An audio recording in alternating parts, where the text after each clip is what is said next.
বিসমিল্লাহির রহমানির রহিম। আসসালামু আলাইকুম ওয়া রাহমাতুল্লাহি ওয়া বারাকাতুহু। শুভেচ্ছা, স্বাগতম।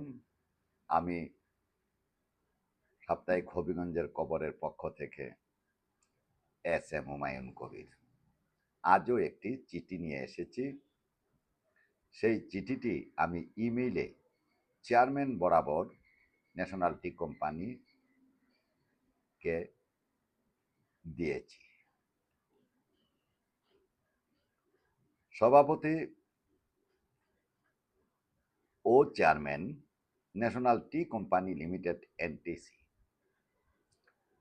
বিষয়: চাকরিচ্যুত ৩ কর্মকর্তার পুনর্নিয়োগের আইনগত ভিত্তি, বোর্ডের সিদ্ধান্ত ও সংশ্লিষ্ট নথিপত্র সম্পর্কে তথ্য প্রদান এবং বিষয়টি বার্ষিক সাধারণ সভায় এজিএম আলোচ্য সূচিতে অন্তর্ভুক্ত করার আবেদন। জনাব, আমি ন্যাশনাল টি কোম্পানি লিমিটেডের একজন সাধারণ শেয়ার হোল্ডার প্লাস সাংবাদিক। কোম্পানির দীর্ঘমেয়াদী স্বার্থ, সুশাসন, জবাবদিহি, স্বচ্ছতা এবং সকল শেয়ার হোল্ডারের আস্থা অক্ষুণ্ণ রাখার স্বার্থে আমি এ আবেদন পেশ করছি। সম্প্রতি চাকরিচ্যুত ৩ কর্মকর্তা দেওয়ান বাহাউদ্দিন আহমেদ, মাহবুবুল আশরাফ এবং শামসুল ইসলামের পুনর্নিয়োগের বিষয়টি শেয়ার হোল্ডারদের মধ্যে ব্যাপক উদ্বেগ ও প্রশ্নের সৃষ্টি করেছে। যেহেতু এ সিদ্ধান্ত কোম্পানির প্রশাসনিক কাঠামো, কর্পোরেট গভর্নেন্স অ্যান্ড বিনিয়োগকারীদের আস্থার সঙ্গে সম্পর্কিত, তাই বিষয়টির পূর্ণাঙ্গ ব্যাখ্যা প্রদান করা বোর্ডের দায়িত্ব বলে আমি মনে করি। এমতাবস্থায় বিনীতভাবে নিম্নোক্ত তথ্যসমূহ লিখিতভাবে প্রদান এবং এজিএম এ অনুষ্ঠানের অনুরোধ জানাচ্ছি। সেটি এজিএম এ উপস্থাপনের জন্য বিশেষভাবে অনুরোধ করছি। নাম্বার ১, উক্ত ৩ কর্মকর্তার পুনর্নিয়োগ কোন বোর্ড সভায় অনুমোদিত হয়েছে? সংশ্লিষ্ট বোর্ড রেজুলেশনের নম্বর ও তারিখ কি?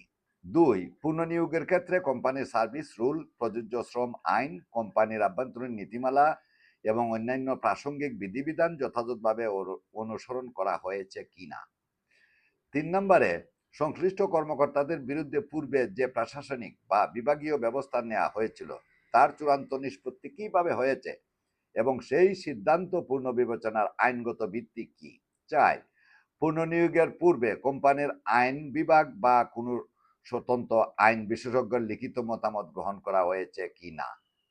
৫, এ সিদ্ধান্ত কোম্পানির কর্পোরেট গভর্নেন্স, প্রশাসনিক স্বচ্ছতা এবং শেয়ার হোল্ডারদের স্বার্থের সঙ্গে কিভাবে সামঞ্জস্যপূর্ণ সে বিষয়ে বোর্ডের লিখিত ব্যাখ্যা প্রদান করা হোক।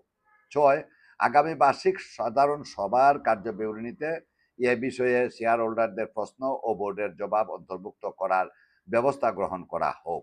আমি স্পষ্টভাবে উল্লেখ করতে চাই যে এ আবেদন কোনো ব্যক্তি বিশেষের বিরুদ্ধে নয়, বরং কোম্পানির প্রতিটি সিদ্ধান্ত যেন আইনসম্মত, স্বচ্ছ, জবাবদিহিমূলক এবং শেয়ার হোল্ডারদের স্বার্থ রক্ষাকারী হয়, এই প্রত্যাশা থেকে আবেদনটি করা হয়েছে। অতএব বিষয়টির গুরুত্ব বিবেচনা করে প্রয়োজনীয় ব্যবস্থা গ্রহণ এবং লিখিতভাবে জবাব প্রদানের জন্য বিনীত অনুরোধ জানাচ্ছি।